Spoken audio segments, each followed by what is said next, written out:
Hello students, Kumar study circle में आप सबका स्वागत है।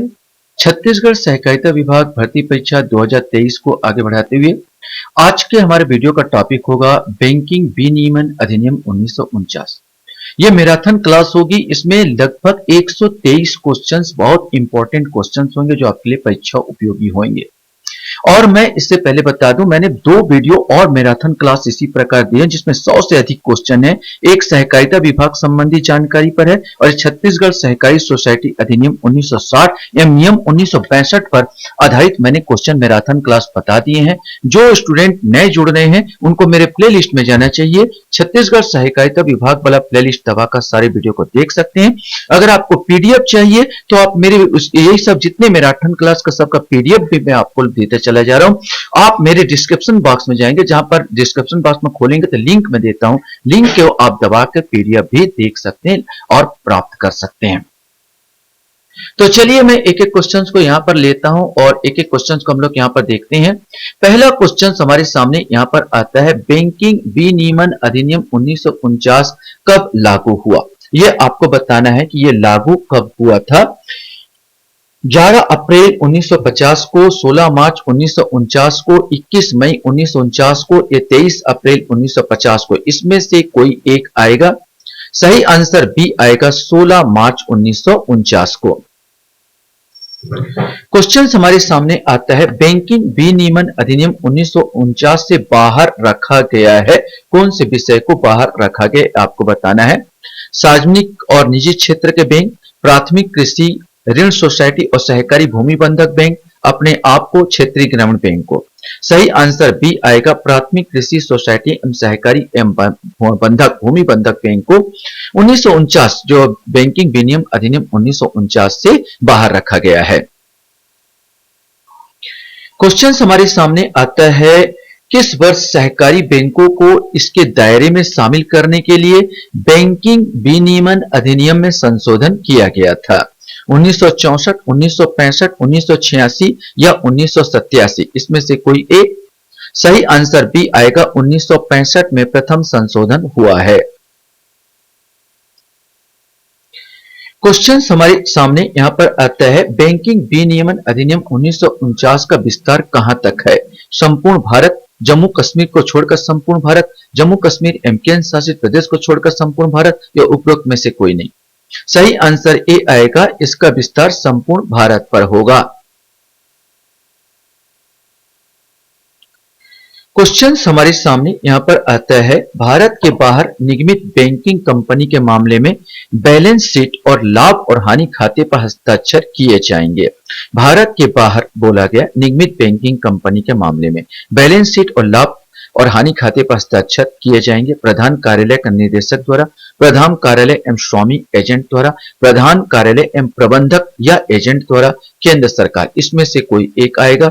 सही आंसर सी आएगा, प्रधान कार्यालय या प्रबंधक या एजेंट, कोई भी कर सकता है। क्वेश्चन हमारे सामने यहां पर आता है, बैंकिंग विनियमन अधिनियम 1949 के संबंध में क्या सत्य है, ये आपको बताना है। प्राथमिक कृषि उधार सोसाइटी को लागू नहीं होगी, सहकारी भूमि बंधक बैंक को लागू नहीं होगी, किसी अन्य सहकारी समिति को भाग 5 में विनिर्दिष्ट रीति से और विस्तार तक ही लागू होगी, अन्यथा नहीं। केवल एक एम 2, केवल 2 एम 3, उपरोक्त सभी। सही है, इसमें डी आएगा, उपरोक्त सभी कंडिका सही होगा। इसमें प्राथमिक एवं कृषि उधार सोसाइटियों में लागू तो होती नहीं है, सहकारी भूमि बंधक बैंक में भी यह अधिनियम लागू नहीं होगी और किसी अन्य सहकारी समिति के भाग 5 में विनिर्दिष्ट रीति से और विस्तार तक ही लागू होगी, अन्यथा नहीं।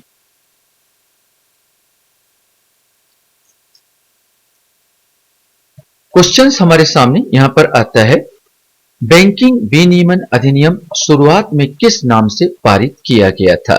Banking unit act 1949, banking company act 1949, भारतीय वित्तीय अधिनियम 1949, इनमें से कोई नहीं। इसमें से आपको बताना है। सही आंसर भी आएगा, बैंकिंग कंपनी एक्ट 1949। बैंकिंग विनियमन अधिनियम 1949 के तहत बैंकों को लाइसेंस देने की शक्ति किसे है। आरबीआई, केंद्र सरकार, राष्ट्रपति या सर्वोच्च न्यायालय। इसमें से आपको बताना है। सही आंसर ए आएगा, reserve bank of India RBI को कोई भी बैंक को लाइसेंस देने का अधिकार है। क्वेश्चन हमारे सामने यहाँ पर आता है, किस अनुभाग को जोड़कर सहकारी बैंकों को बैंकिंग विनियमन अधिनियम के दायरे में लाया गया? धारा 56, धारा 46, धारा 40 या धारा 55, इसमें से आपको कोई एक बताना पड़ेगा। सही आंसर ए आएगा, धारा 56 इसमें जोड़ा गया। बैंकिंग विनियमन अधिनियम 1949 में बैंकिंग की परिभाषा दी गई है धारा 2 में, धारा 5 में, धारा 5 बी में, ऐसा होना चाहिए, धारा 5 बी में, धारा 7 में। सही आंसर यही आएगा, धारा 5 बी में। धारा 5 बी में बैंकिंग विनियमन अधिनियम 1949 में बैंकिंग की परिभाषा दी गई है। क्वेश्चन हमारे सामने यहाँ पर आता है, बैंकिंग विनियमन अधिनियम 1949 में कुल कितनी धाराएं हैं? 55, 56, 57 या 59, इसमें से आपको बताना है। सही आंसर बी आएगा, टोटल इसमें 56 धाराएं हैं। क्वेश्चंस आपके सामने आता है, बैलेंस शीट और खातों की प्रतियां भेजी जानी चाहिए। किसे भेजना चाहिए? भारतीय रिजर्व बैंक को, भारत सरकार को, रजिस्ट्रार को या लेखा परीक्षक को, इसमें से कोई एक। सही आंसर सी आएगा, रजिस्ट्रार को भेजी जानी चाहिए। क्वेश्चन हमारे सामने यहां पर आता है, बैंकिंग विनियमन अधिनियम 1949 में भाग 5 किससे संबंधित है? कठिनाइयों को दूर करने की शक्ति, केंद्रीय सरकार के नियम बनाने की शक्ति, अपराध का संज्ञान या अधिनियम का सहकारी बैंकों को लागू होना। सही आंसर डी है, अधिनियमों को सहकारी बैंकों को लागू होना।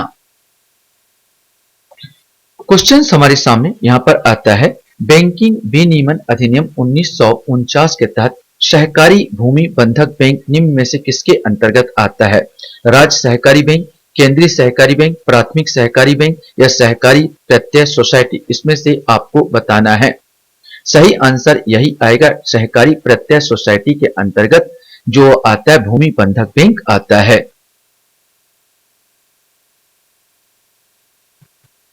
क्वेश्चन हमारे सामने यहां पर आता है, बैंकिंग रेगुलेशन एक्ट 1949 के अधिनियम के तहत सहकारी बैंक से अभिप्राय है जिसका प्राथमिक उद्देश्य या प्रधान कारोबार बैंककारी कारोबार का समव्यवहार करना है, जिसकी समादत शेयर पूंजी और आरक्षित 10 लाख रुपए से कम नहीं है, जिसकी उपविधियां किसी अन्य सहकारी सोसाइटी के रूप में प्रविष्ट करने की अनुज्ञा नहीं देती है। उपयुक्त में से क्या सही है? केवल एक, केवल दो, केवल एक एवं तीन, उपरोक्त सभी। सही आंसर इसका सी आएगा, केवल एक और तीन। ये वाला जो कंडिका दिया गया, समादत आरक्षित पूंजी 10 लाख रुपए से कम नहीं होना चाहिए, यही गलत है, इसमें कोई और चीज दिया गया है।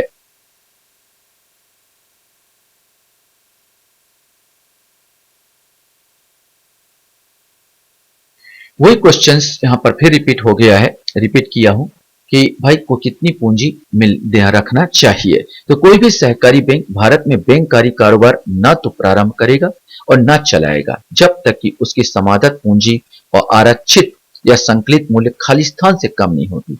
1 लाख, 5 लाख, 10 लाख या 1 करोड़। पहले जो 10 लाख कंडिता ये तो हो ही नहीं सकती। अब इसमें से आपको बताना है। सही आंसर ए आएगा, 1 लाख से कम नहीं होनी चाहिए।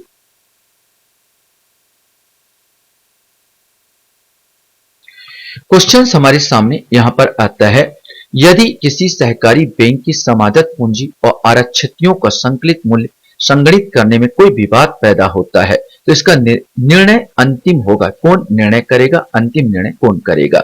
केंद्र सरकार, रजिस्ट्रार, रिजर्व बैंक या राज्य सहकारी बैंक, इसमें से आपको बताना है। सही आंसर रिजर्व बैंक आएगा, आरबीआई इसका निर्णय करेगा। अंतिम निर्णय किसके पास है? आरबीआई के पास है। क्वेश्चन हमारे सामने यहां पर आता है, बैंकिंग रेगुलेशन एक्ट 1949 की किस धारा में लेखा एवं तुलन पत्र का वर्णन किया गया है? ये आपको बताना है। धारा 27, धारा 29, धारा 30 या धारा 31, ये आपको बताना है। जहां पर जब 56 जोड़ा गया, 56 में जोड़ा गया यहां पर अधिनियम, तो नए जो धाराएं जोड़ी गई है उसको इन्वर्टेड कॉमा में ऐसे लगाकर बताया गया है। तो यहां पर जो आंसर आएगा, बैंकिंग रेगुलेशन एक्ट 1949 किस धारा में लेखा और तुलन पत्र का वर्णन किया गया, तो बी वाला आएगा, धारा 29 जो इन्वर्टेड कॉमा यहां पर लगा है, यही वाला आएगा। सहकारी बैंकों का प्रत्येक वर्ष किस माह में लेखा अतुलन पत्र तैयार करना पड़ता है? 30 जून, 31 दिसंबर, 30 मई या 2 फरवरी? इसमें से कोई एक। सही आंसर ए आएगा 30 जून तक।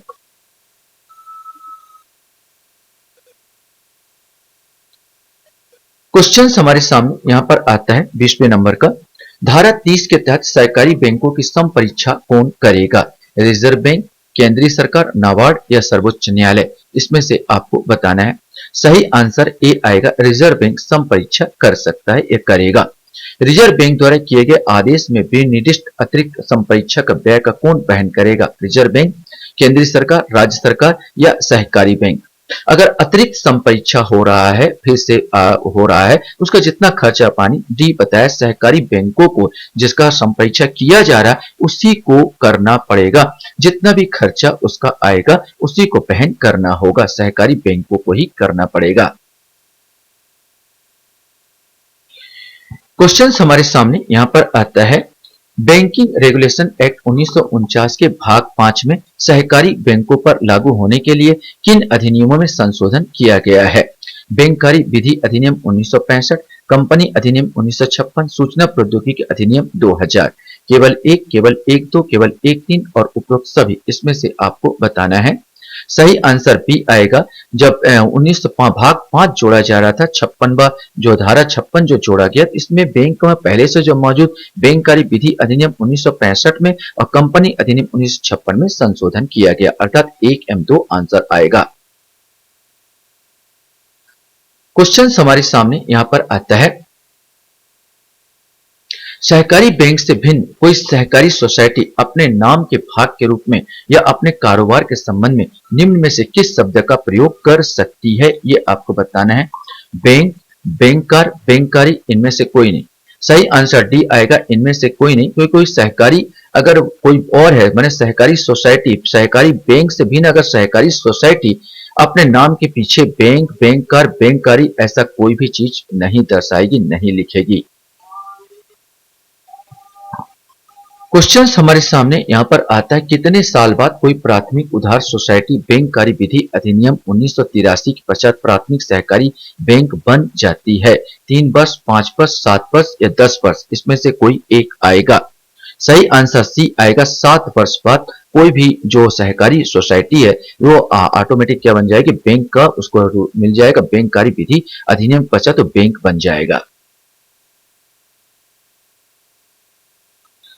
क्वेश्चन हमारे सामने यहां पर आता है, ऐसे किसी सहकारी बैंक को जो बैंककारी विधि अधिनियम 1965 के प्रारंभ पर ऐसा कारोबार चलाता रहा है परंतु उसके पास समादत पूंजी 1 लाख रुपए नहीं है, उसे कितने दिनों की मोहलत दी जाती है कि उसके पास समादत पूंजी 1 लाख रुपए हो जाए? क्योंकि 1965 में नया कानून बना, तो उससे पहले अगर जो चल रहा था उनका क्या होगा? कितना दिन का मोहलत दिया गया? तो ये 1 लाख रुपए आपके पास हो जाए। 3 वर्ष, 5 वर्ष, 7 वर्ष या 10 वर्ष? ऐसा कुछ क्वेश्चन है आपका। सही आंसर ए आएगा, 3 वर्ष की आपको मोहलत दी जाती है। किसको? सहकारी बैंक या बैंककारी किसी सहकारी बैंक को। ठीक इसी प्रकार एक क्वेश्चन आपके पास आता है, किसी प्राथमिक उधार सोसाइटी को, अब सहकारी बैंक को तो आपको 3 वर्ष दिया गया, अब यहां पर है किसी प्राथमिक उधार सोसाइटी को, प्राथमिक उधार सोसाइटी को जो बैंककारी विधि अधिनियम 1965 के पश्चात सहकारी बैंक बन गई है और उसके पास समादत पूंजी 1 लाख नहीं है, उसे कितने दिन की मोहलत दी जाएगी? 3 वर्ष, 2 वर्ष, 7 वर्ष या 10 वर्ष? सही आंसर जी आएगा, 2 वर्ष की इनको मोहलत दी गई है। जो उधार सोसाइटी है, जो उधार प्राथमिक उधार सोसाइटी को 2 वर्ष, हाँ अगर आप इजाजत लेने के बाद 1 वर्ष बढ़ाया जा सकता है ये आरबीआई से इजाजत लेने पर, लेकिन शुरुआत में आपको 2 वर्ष ही मिलेंगे। प्रत्येक सहकारी बैंक को रिजर्व बैंक को विवरणी किस दिन देगा? ये आपको पूछा गया। सोमवार, मंगलवार, शुक्रवार, कोई भी दिन दे सकता है। सही आंसर जो विवरणी भेजना पड़ता है वो शुक्रवार को भेजना पड़ता है, और किसी महीने के मान लो अंतिम शुक्रवार नहीं पड़ रहा है तो फिर वो दूसरे दिन दे सकता है, लेकिन नियमतः शुक्रवार को आपको जो है महीने के तीसरे शुक्रवार को आपको भेजना ही पड़ता है रिजर्व बैंक को विवरणी। क्वेश्चन हमारे सामने आता है, बैंकिंग रेगुलेशन एक्ट 1949 के तहत सहकारी सोसाइटियों को अन्य सहकारी सोसाइटियों में शेयर धारण करने पर किस धारा में निर्बंधन लगाया गया है? धारा धारा, धारा 19, धारा 20 या धारा 21, इसमें से आपको बताना है। सही आंसर डी आएगा। धारा 21 में जो इन्वर्टेड कामा लगा हुआ है तो ऐसे ही आएगा। उसमें जो है अगर आपको देखना है जो भी सुधार हुआ है तो मैं पहली बार बताती हूँ कि जो भी धाराएं बन रही 21 करके इन्वर्टेड कामा लगाया गया। तो बैंकिंग रेगुलेशन एक्ट 1949 था सहकारी सोसाइटियों को अन्य सहकारी सोसाइटियों का शेयर धारण करने पर निर्बंधन लगाया गया, तो धारा 21 के तहत। क्वेश्चन हमारे सामने यहां पर आता है, कोई सहकारी बैंक निम्न में से किन परिस्थितियों में उधार नहीं देगी? कोई उधार या अग्रिम धन अपने ही शेयरों को प्रतिभूति पर नहीं देगी। ऐसे फर्म प्राइवेट कंपनियों को जिनमें उनके निदेशकों में कोई भागीदार है। ऐसे किसी कंपनी को जिसमें सहकारी बैंक का निदेशक बोर्ड का अध्यक्ष उसके प्रबंध निदेशक के रूप में हितपत है, माने उसमें लाभ प्राप्त कर रहा है। तो इसमें बताना है केवल 1, केवल 3, केवल 2, 3, केवल उपरोक्त सभी। तो ये कंडीशन आपको बताना है। सही आंसर डी आएगा। ऐसे किसी भी चीजों में अगर कोई उधार या अग्रिम धन अपने ही शेयरों को प्रतिभूति पर नहीं देगा तो एक ही जिस बैंक से शेयर खरीदो उसी पर प्रतिभूति पर नहीं देगा। ऐसे फर्म प्राइवेट कंपनी को जिनके उनके निदेशक से कोई भागीदार है नहीं देगा। और ऐसे किसी कंपनी जिसमें सहकारी बैंक का निदेशक बोर्ड अध्यक्ष उसके प्रबंध निदेशक के रूप में हितपत है तो भी नहीं देगा। नेक्स्ट क्वेश्चन हमारे सामने यहां पर आता है, रिजर्व बैंक की पूर्व अनुज्ञा अभिप्राप्त किए बिना कोई सहकारी बैंक नया कारोबार न खोलेगा और विद्यमान कारोबार का स्थान दूसरे नगर में स्थानांतरित नहीं करेगा, परंतु किन परिस्थितियों में कर सकता है? किसी प्रदर्शनी या सम्मेलन के अवसर पर, मेले के अवसर पर, किसी नगर या ग्राम में जिसके अंदर सहकारी बैंक का पहले से कारोबार है। 1, केवल 3, 2, 3 या उपरोक्त सभी। सही आंसर डी आएगा, उपरोक्त सभी। वैसे तो इजाजत नहीं है लेकिन प्रदर्शनी अदर्शनी लगाओ, मेला लगाओ और अपने ही नगर के कहीं ब्रांच खोलना है, एक ही नगर में जो पहले से हेड ब्रांच है पास में और खोलना है तो आप खोल सकते हो। ये 3 कंडिका है जिसमें आप यहां पर खोल सकते हो।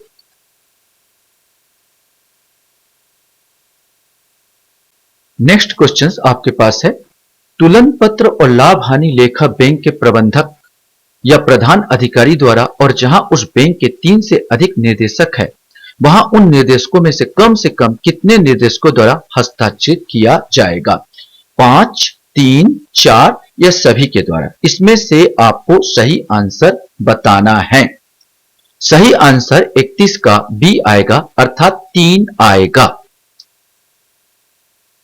हाँ, एक चीज और, अगर 3 से कम है या 3 है तो सभी के द्वारा हस्ताक्षर किए जाने होंगे। क्वेश्चन हमारे सामने आता है, समपरीक्षा किस धारा में बताया गया है? ये आपको बताना है। धारा 30, धारा 31, धारा 40 या धारा 28। सही आंसर ए आएगा, धारा 30। धारा 30 में बताया गया है। समपरीक्षक रिपोर्ट किसे देगा? रिजर्व बैंक को, सहकारी बैंक को, केंद्र सरकार को, उपरोक्त ए बी दोनों को। इसमें से कोई एक आएगा। सही आंसर इसमें ए आएगा, अर्थात रिजर्व बैंक को देगा। क्वेश्चन हमारे पास है, राष्ट्रीय कृषि एवं ग्रामीण विकास बैंक नाबार्ड की स्थापना कब हुई थी? 13 अगस्त 1980, 10 फरवरी 1981, 12 जुलाई 1982 या 2 अक्टूबर 1992। इनमें से कोई एक आएगा। सही आंसर इसका सी आएगा, अर्थात 12 जुलाई 1982 को। क्वेश्चन हमारे सामने है, नाबार्ड की स्थापना 1982 में संसद के एक अधिनियम द्वारा निम्नलिखित उद्देश्यों के लिए की गई थी। केवल कृषि के लिए ऋण की सुविधा के लिए, ग्रामीण विकास और बुनियादी ढांचों को बढ़ावा देने के लिए, निर्धन व्यक्तियों को बिना ब्याज के ऋण देने के लिए, ए और बी दोनों के लिए। आपको ये बताना है। सही आंसर इसका डी आएगा, अर्थात ए और बी दोनों के लिए दी गई थी।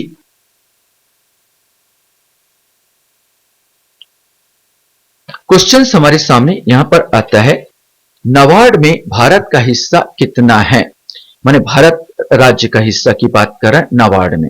75%, 50%, 99% या 85%। इसमें से आपको बताना है।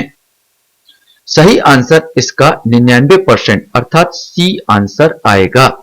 नाबार्ड का मुख्यालय कहां पर है? नई दिल्ली, मुंबई, कोलकाता या चेन्नई? इसमें से आपको बताना है। सही आंसर बी आएगा, अर्थात यह मुंबई में है। क्वेश्चन हमारे सामने यहां पर आता है, नाबार्ड भारत सरकार के किस मंत्रालय के अधिकार क्षेत्र में आता है? कृषि मंत्रालय, गृह मंत्रालय, वित्त मंत्रालय या उद्योग मंत्रालय? सही आंसर इसका सी आएगा, अर्थात वित्त मंत्रालय। वर्तमान में देश में नाबार्ड के कितने क्षेत्रीय कार्यालय है? 28, 30, 31 या 45? सही आंसर इसका 31 आएगा, अर्थात सी आंसर आएगा।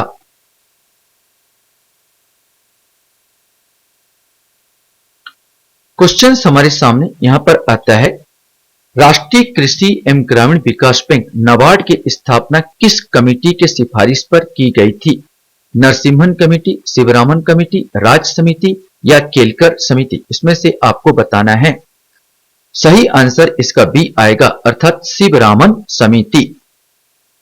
नाबार्ड खालिस्तान से संबंधित है? ग्रामीण विकास, शहरी विकास, औद्योगिक विकास या ए एवं बी दोनों? इसमें से कोई एक आएगा। सही आंसर इसका ए आएगा, अर्थात ग्रामीण विकास से संबंधित है। क्वेश्चन हमारे सामने आता है, 12 जुलाई 1982 को आरबीआई के किस संस्था को पुनर्गठित करके राष्ट्रीय कृषि और ग्रामीण विकास बैंक नाबार्ड का गठन किया गया था? कृषि ऋण विभाग, ग्रामीण योजना और क्रेडिट सेल, कृषि पुनर्वित्त और विकास निगम, उपरोक्त सभी? इसमें से आपको बताना है। सही आंसर इसमें डी आएगा, अर्थात उपरोक्त सभी। क्वेश्चन हमारे सामने यहां पर आता है, निम्नलिखित में से कौन ग्रामीण क्षेत्र में लोगों को प्रत्यक्ष ऋण सुविधा प्रदान करता है? स्वयं सहायता समूह, व्यापारी, राष्ट्रीय कृषि एवं ग्रामीण विकास बैंक और सहकारी समितियां? इसमें से आपको बताना है।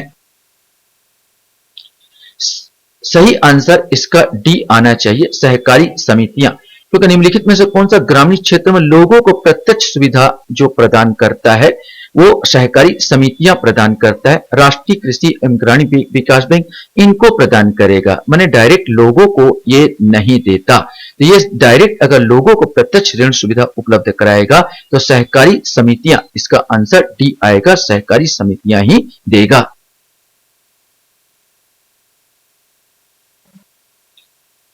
क्वेश्चन हमारे सामने यहां पर आता है, नाबार्ड के वर्तमान अध्यक्ष कौन है? रजनीश कुमार, अजय त्यागी, गोविंद राजालू चिंतला या श्री साजी केवी? सही आंसर इसका डी आएगा, अर्थात श्री साजी के वी। क्वेश्चन हमारे सामने आता है, राष्ट्रीय कृषि एवं ग्रामीण विकास बैंक नाबार्ड कृषि परिस्थितियों आधारित कार्यक्रम JIVA शुरू किया, यह कितने राज्यों में जीवा है ना शुरू किया, यह कितने राज्यों में अपने मौजूदा वाटर सेट और बॉडी कार्यक्रमों के तहत प्राकृतिक खेती को बढ़ावा देगा?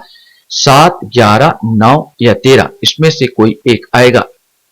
सही आंसर इसका बी आएगा, अर्थात 11।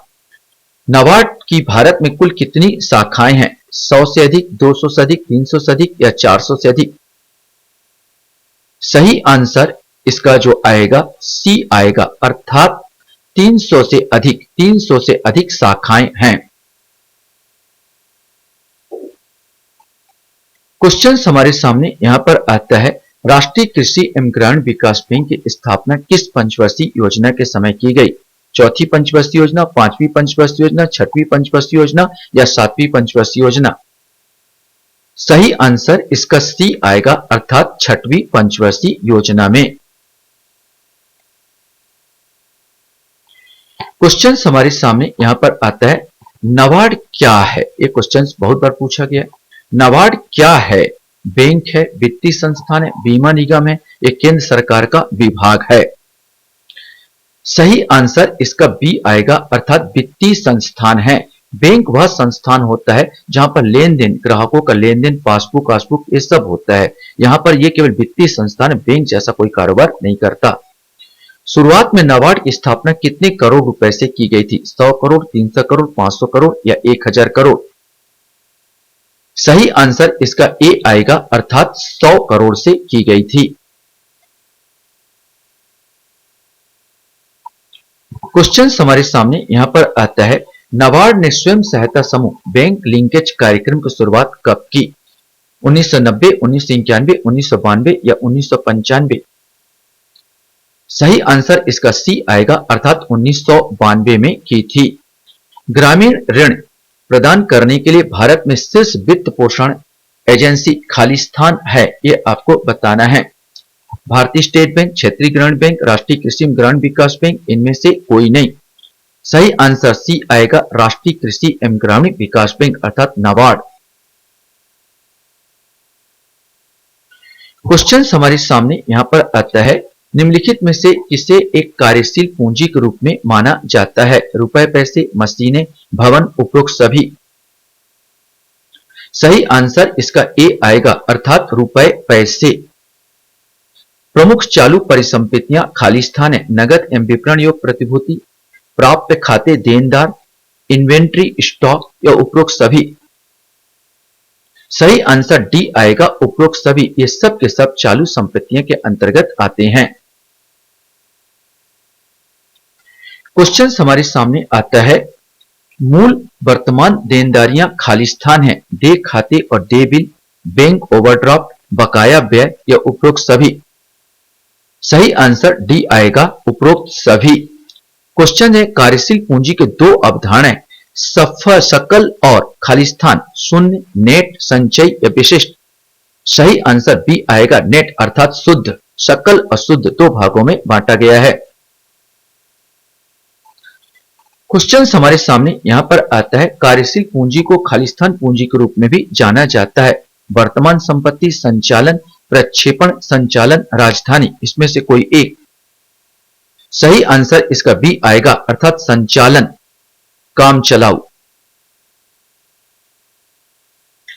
क्वेश्चन हमारे सामने यहां पर आता है, कार्यशील पूंजी की गणना खालिस्तान के रूप में की जाती है। मूल चालू परिसंपत्तियों में मूल चालू देनदारियां घटाई जाती है, वर्तमान संपत्तियों परिसंपत्तियों वर्तमान देनदारियां घटाई जाएगी, मूल चालू परिसंपत्तियों वर्तमान देनदारियां घटाई जाएगी या तरल संपत्ति में चालू देनदारियां घटाई जाएगी? सही उत्तर आपको बताना है। सही आंसर इसका बी आएगा, अर्थात वर्तमान परिसंपत्तियों से वर्तमान देनदारियां घटाई जाती है। क्वेश्चन हमारे सामने यहां पर आता है, खालिस्तान के आधार पर कार्यशील पूंजी को सकल कार्यशील पूंजी और शुद्ध कार्यशील पूंजी के रूप में वर्गीकृत किया गया है। संप्रत्यय, समय, भविष्य या काम? सही आंसर इसका ए आएगा, अर्थात संप्रत्यय। क्वेश्चन हमारे सामने यहां पर आता है, खालिस्तान के आधार पर कार्यशील पूंजी को इस प्रकार वर्गीकृत किया जा सकता है, स्थायी या निश्चित कार्यशील पूंजी, अस्थायी या परिवर्तनशील कार्य पूंजी? संप्रत्यय, समय, भविष्य या काम? सही आंसर इसका बी आएगा, अर्थात समय के आधार पर दो भागों में स्थायी और अस्थायी में बांटा जा सकता है, निश्चित या परिवर्तनशील अनिश्चित। क्वेश्चन हमारे सामने यहां पर आता है, कार्यशील पूंजी गणना के लिए इनमें से कौन सा सूत्र सही है? कार्यशील पूंजी वर्तमान परिसंपत्तियां माइनस वर्तमान देनदारियां, कार्यशील पूंजी बराबर वर्तमान परिसंपत्तियां प्लस वर्तमान देनदारियां, कार्यशील पूंजी प्लस चालू संपत्ति परिसंपत्ति सूची माइनस देय खाते, इनमें से कोई भी नहीं। आंसर बताना है। सही आंसर ए आएगा, कार्यशील पूंजी इजिकल टू वर्तमान परिसंपत्तियां माइनस वर्तमान देनदारियां। नेक्स्ट क्वेश्चन आपके सामने आता है, अंश कितने तरह के होते हैं, अर्थात अंश पूंजी कितने तरह के होते हैं? 4, 3, 2 या 5?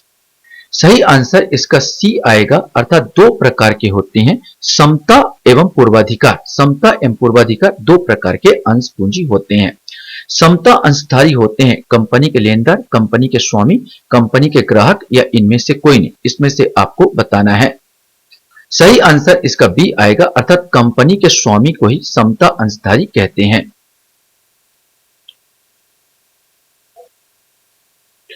क्वेश्चन से कंपनी निर्गमित कर सकती है, ये आपको बताना है। समता अंश, पूर्वाधिकार अंश, समता अंश एवं पूर्वाधिकार अंश दोनों, इनमें से कोई नहीं। सही आंसर सी आएगा, दोनों कर सकती है। समता अंश एवं पूर्वाधिकार अंश दोनों को निर्गमित कर सकती है। क्वेश्चन हमारे सामने यहां पर आता है, लाभांश समानता दिया जाता है अधिकृत पूंजी पर, निर्मित पूंजी पर, मांगी गई पूंजी पर या चुकता पूंजी पर। सही आंसर इसका डी आएगा, अर्थात चुकता पूंजी पर दिया जाता है लाभांश। अंशधारियों को प्राप्त होते हैं ब्याज, लाभांश, कमीशन या लाभ। सही आंसर इसका बी आएगा, अंशधारियों को लाभांश प्राप्त होता है। क्वेश्चन हमारे सामने यहां पर आता है, अंशधारियों के लाभांश देय है कर मुक्त राशि, ब्याज, कर जमा राशि या इनमें से कोई नहीं। सही आंसर अंशधारियों का लाभांश कर मुक्त होता है। वह अधिकतम राशि जिससे अधिक कंपनी को अपने अंशों को निर्गमन द्वारा कोष जुटाने की आज्ञा नहीं है कहलाती है निर्गमित पूंजी, संचय पूंजी, अधिकृत पूंजी या अभियाचित पूंजी, इसमें से कोई एक। सही आंसर सी आएगा, अधिकृत पूंजी। अधिकृत पूंजी रजिस्ट्रीकृत पूंजी कहते हैं इसे, इसको निर्गमित करने का अधिकार नहीं होता। क्वेश्चन हमारे सामने आता है, अंशों का निर्गमन किया जा सकता है सममूल्य पर, प्रीमियम पर, बट्टे पर, उपरोक्त सभी पर। सही आंसर इसका डी आएगा, अर्थात उपरोक्त सभी पर। क्वेश्चन हमारे सामने यहां पर आता है, अंशों का हरण किया जा सकता है सभा में उपस्थित न होने की स्थिति में, मांग राशि के भुगतान न करने पर, बैंक भुगतान की असमर्थता में, प्रतिभूति के रूप में अंशों के बंधक होने पर। सही आंसर इसका आएगा, मांग आपसे किया जा रहा, मांग राशि के भुगतान न करने पर अंशों का हरण किया जा सकता है।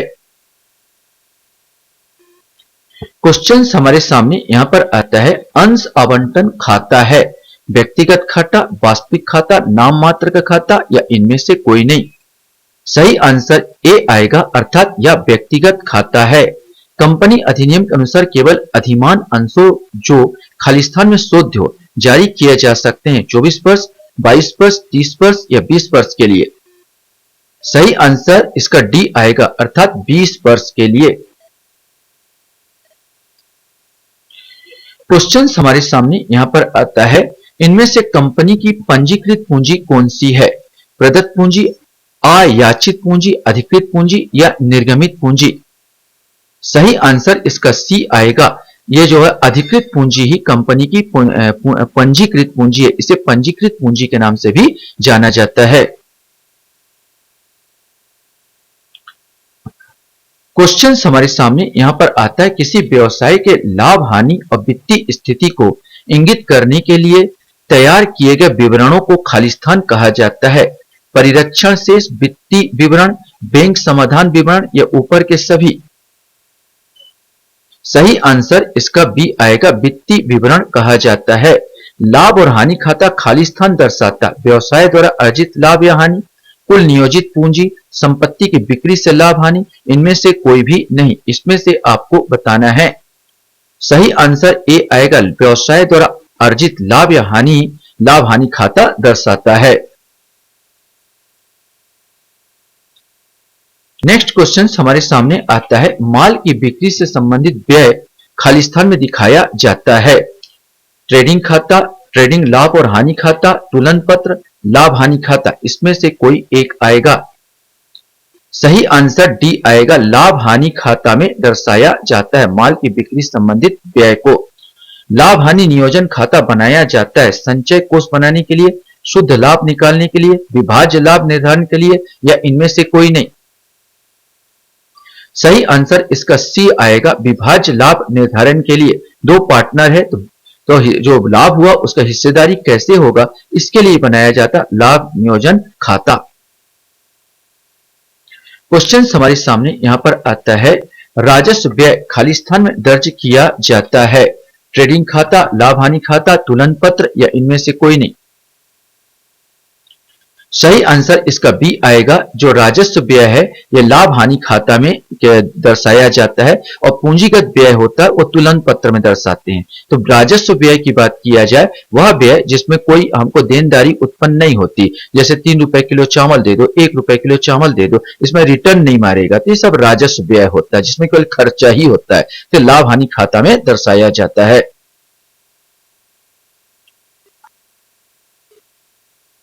क्वेश्चन था निम्न में से कौन सा लाभ का नियोजन है, ये आपको बताना है।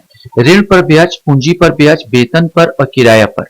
सही आंसर इसका ए आएगा, ऋण पर ब्याज। जो आप ऋण देते हो उस पर आपको ब्याज जो मिलता है तो वो आपका लाभ होगा। वेतन पर कोई लाभ नहीं होगा, किराए पर कोई लाभ नहीं होगा और पूंजी पर ब्याज पर कोई लाभ नहीं होगा। पूंजी आप लिए हो उस पर ब्याज दे रहे हो तो क्या लाभ होगा।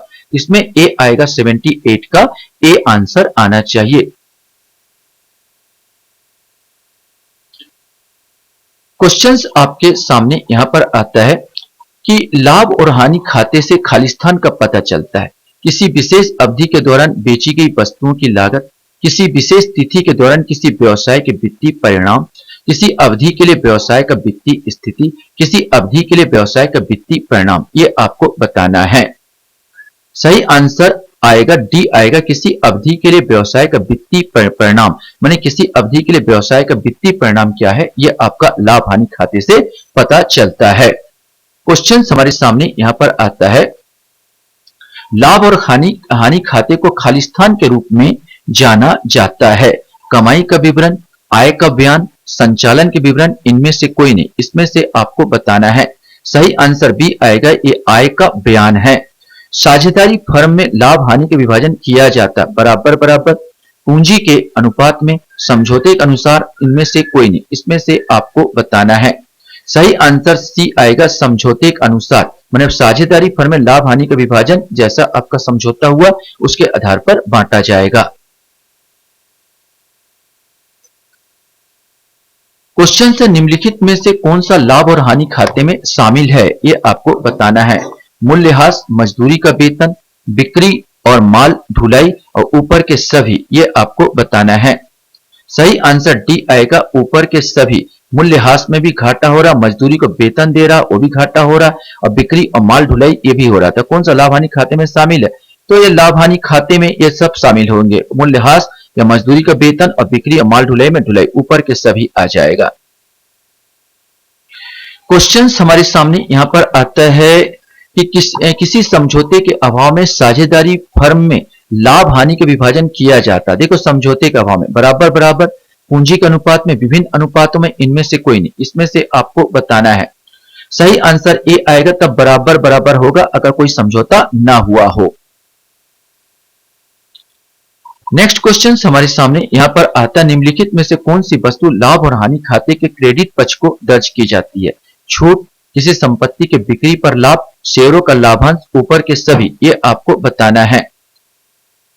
सही आंसर इसका डी आएगा, ऊपर के सभी। आपको अगर छूट मिल रही है तो लाभ हो रहा है, इसमें किसी संपत्ति की बिक्री पर लाभ हो रहा है, उसमें क्रेडिट में आपको दर्शाओगे ही, और शेयरों पे लाभांश को भी तो आपको दर्शाना, ऊपर के सभी आपका आ जाएगा। क्वेश्चन हमारे सामने यहां पर आता है, लाभ और हानि खाते में शेष राशि खालिस्तान में स्थानांतरित कर दी जाएगी। तुलन पत्र में, संतुलन परीक्षण में, नकदी प्रवाह विवरण, इनमें से कोई नहीं, इसमें से आपको बताना है।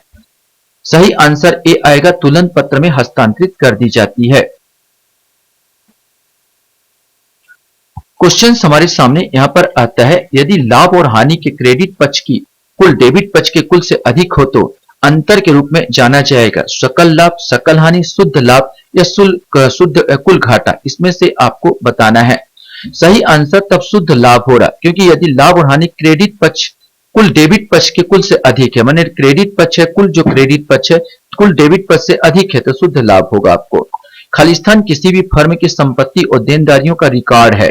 बिल फाइल, भुगतान एवं संतुलन बैलेंस, बैलेंस शीट या बैंक वेल आउट, इसमें से आपको बताना है। सही आंसर सी आएगा, बैलेंस शीट जो है किसी भी फर्म की संपत्ति और देनदारियों का रिकॉर्ड को हम कहते हैं बैलेंस शीट। क्वेश्चन हमारे सामने यहां पर आता है, बैलेंस शीट को इस नाम से भी जाना जाता है। वित्तीय स्थिति का स्टेटमेंट, संचालन का विवरण, वित्त विवरण, परिचालन स्थिति के विवरण, इसमें से कोई एक। सही आंसर बैलेंस शीट को वित्तीय स्थिति के स्टेटमेंट के नाम से भी जानते हैं। क्वेश्चन हमारे सामने यहां पर आता है, वित्तीय विवरणों के बारे में निम्नलिखित में से कौन सा सत्य है? वित्तीय विवरण खातों का सारांश देता है। वित्तीय विवरणों को रिकॉर्ड किए गए तथ्यों के रूप में बताया जा सकता है। केवल एक, केवल दो, केवल एक एवं दो, उपरोक्त में से कोई नहीं, इसमें से आपको बताना है। सही आंसर दोनों सही है, एक और दो दोनों आएंगे। क्वेश्चन हमारे सामने आता है, लाभ और हानि के विवरण को खालिस्तान भी कहा जाता है। परिचालन लाभ, बैलेंस शीट, आय विवरण, ट्रेडिंग खाता, ये आपको बताना है। सही आंसर आपका सी आएगा, आय विवरण। माने लाभ और हानि के विवरण को खालिस्तान भी कहा जाता है, तो लाभ और हानि के विवरण को आय विवरण भी कहा जाता है। नेक्स्ट क्वेश्चन, निम्नलिखित में से कौन सा किसी कंपनी का वित्तीय विवरण का हिस्सा नहीं है? लाभ और हानि खाता, बैलेंस शीट, खाता बही, ए और बी दोनों। सही आंसर सी आएगा, जो खाता बही है ये किसी भी कंपनी के वित्तीय विवरण का हिस्सा नहीं है।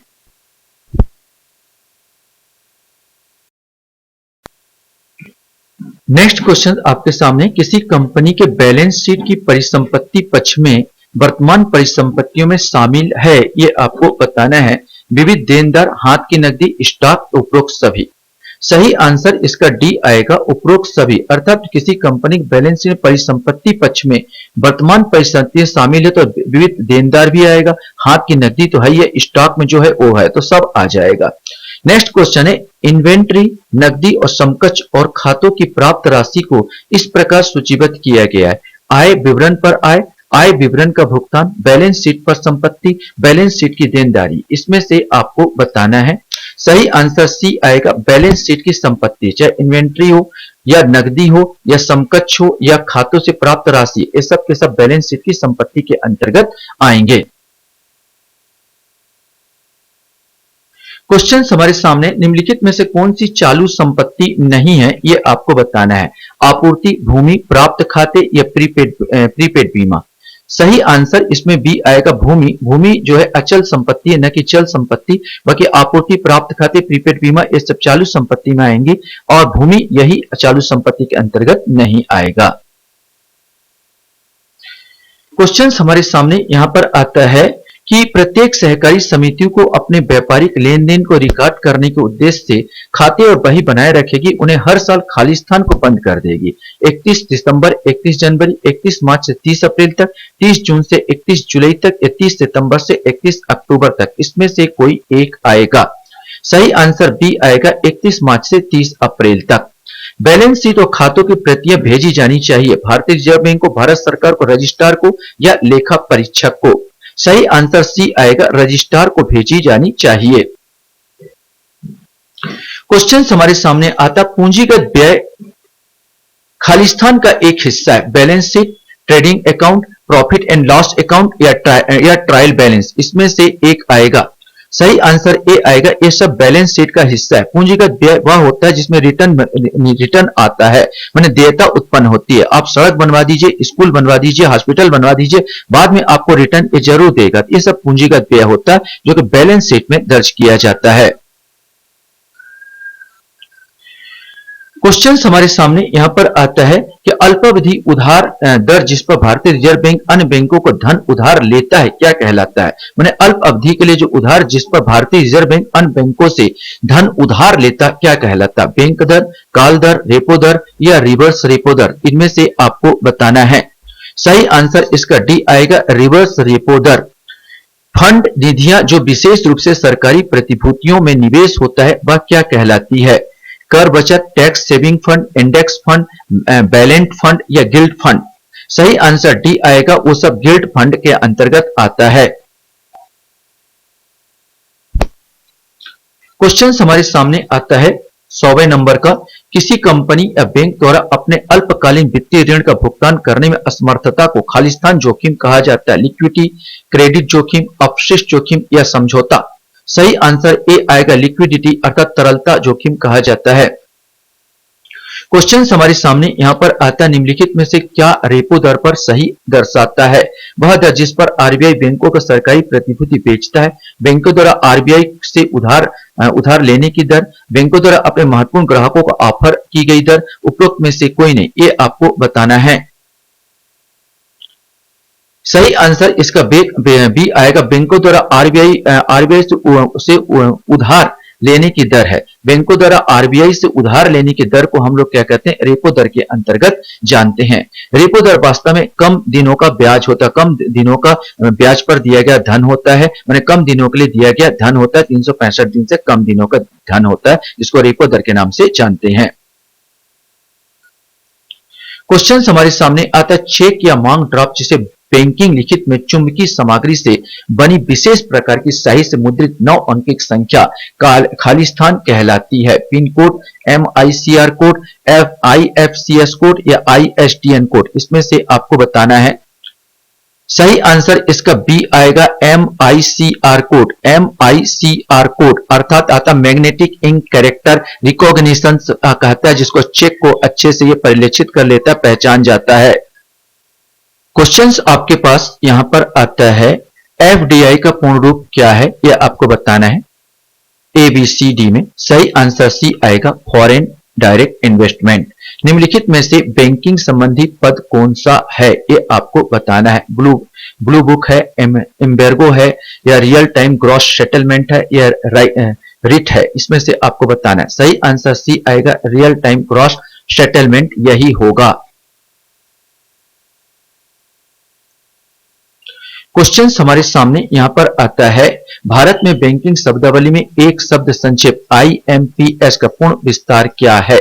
International money payment service, Indian mobile payment service, international money procurement service, या inter bank mobile payment service, इसमें से कोई एक आएगा। सही आंसर डी आएगा, inter bank mobile payment service का नाम है IMPS। नेक्स्ट क्वेश्चन हमारे सामने यहां पर आता है, भारतीय रिजर्व बैंक अल्पकाल में व्यापारिक बैंकों को जो ब्याज दर पर उधार देती है उसे जाना जाता है। बैंक दर, रेपो दर, ब्याज दर या रिवर्स रेपो दर, ये आपको बताना है। वैसे मैं बता चुका हूं इसका आंसर बी आएगा, उसको रेपो दर के नाम से जानते हैं। क्वेश्चन हमारे सामने यहां पर आता है, बैंकों द्वारा हाल ही में शुरू की गई बेस रेट क्या है, ये आपको बताना है। बैंक उधारियों पर ली जाने वाली उच्चतम ब्याज दर, बैंक उधारी पर ली जाने वाली न्यूनतम ब्याज दर, बैंक जमा पर दी जाने वाली उच्चतम ब्याज दर और बैंक जमा पर दी जाने वाली न्यूनतम ब्याज दर, इसमें से एक कोई आएगा। सही आंसर बी आएगा, बैंक उधारियों पर ली जाने वाली न्यूनतम ब्याज दर बेस रेट कहलाता है। क्वेश्चन हमारे सामने आता है, ऋण को चुकाने हेतु लोन लेने वालों को प्रारंभ में दिए जाने वाले चुकाने पर अवकाश को क्या कहते हैं? मोरेटोरियम, रीशेड्यूलमेंट, EMI या प्रतिभूति, इसमें से कोई एक आएगा। सही आंसर सी आएगा, EMI कहा जाता है। क्वेश्चन हमारे सामने यहां पर आता है, KYC का अभिप्राय है, ये तो आप लोग सब जानते हो, इतना तो पढ़ लिए होगे। अपने ग्राहक को जानो, अर्थात नो योर कस्टमर, ये आपको जाना। नो योर क्लाइंट भी होता है कहीं कहीं। क्वेश्चन हमारे सामने जो इंपॉर्टेंट आता है, भारत में KYC की शुरुआत कब हुई थी? 2000, 2001, 2002 या 2004, इसमें से आपको बताना है। सही आंसर सी आएगा, 2002 को भारत में KYC की शुरुआत हुई थी। क्वेश्चन हमारे सामने यहां पर आता है, भारतीय रिजर्व बैंक ने कब KYC के सत्यापन अनिवार्य कर दिया? 2002, 2003, 2004 या 2005 को, इसमें से आपको बताना है। सही आंसर सी आएगा, 2004 को अनिवार्य कर दिया। KYC नंबर कितने अंकों का होता है? 10, 12, 13, 14, इसमें से कोई एक आपको बताना है। सही आंसर डी आएगा, ये 14 अंकों का होता है। क्वेश्चन हमारे सामने यहां पर आता है, अपने ग्राहक को जानो, नियमों के निम्नलिखित में से किसके नियमन के तहत वित्तीय लेनदेन में आरंभ किया गया? बैंकिंग कंपनी अधिनियम, धन शोधन अधिनियम, रोकथाम, भारतीय रिजर्व बैंक अधिनियम या बैंकिंग नियमन अधिनियम, इसमें से कोई एक आएगा। सही आंसर बी आएगा, ये मनी लॉन्ड्रिंग से संबंधित है। धन शोधन अधिनियम के रोकथाम के लिए ही KYC को लाया गया है। क्वेश्चन हमारे सामने यहां पर आता है, KYC अनुपालन खालिस्तान की रोकथाम तक एक अनिवार्य अभ्यास है। Money laundering act 2002, money laundering act 2003, money laundering act 2004 या मनी लॉन्ड्रिंग एक्ट 2005, इसमें से कोई एक आएगा। सही आंसर ए आएगा money laundering act 2002। Money laundering निम्नलिखित में से कौन सा चरण शामिल है? प्लेसमेंट, लेयरिंग, एकीकरण, जालसाजी। इसमें से आपको बताना है, इसमें से 1, 2 या 3, ये तीनों आपका सही है, मतलब डी आंसर आएगा 1, 2, 3, माने 115 का आंसर डी आएगा। क्वेश्चंस आपके सामने यहां पर आता है कि मनी लॉन्ड्रिंग शब्द की उत्पत्ति किस राज्य से हुई है? इंग्लैंड, भारत, अमेरिका या फ्रांस? इसमें से आपको बताना है। सही आंसर सी, अमेरिका से यहां पर हुआ है। यहां पर स्मगलरों माने जो गैर कानूनी रूप से कमाई कर रहे थे उसको फिर वैध बना ले रहे थे, इसीलिए सबसे ज्यादा अमेरिका में हो रहा था। मनी लॉन्ड्रिंग शब्द की उत्पत्ति यहीं से होती है। मनी लॉन्ड्रिंग संबंधित पहला कानून कौन सा था? बैंक गोपनीयता अधिनियम, BSA, global financial action task force, धन शोधन विवरण अधिनियम या इनमें से कोई नहीं? सही आंसर ए आएगा, बैंक गोपनीयता अधिनियम, BSA।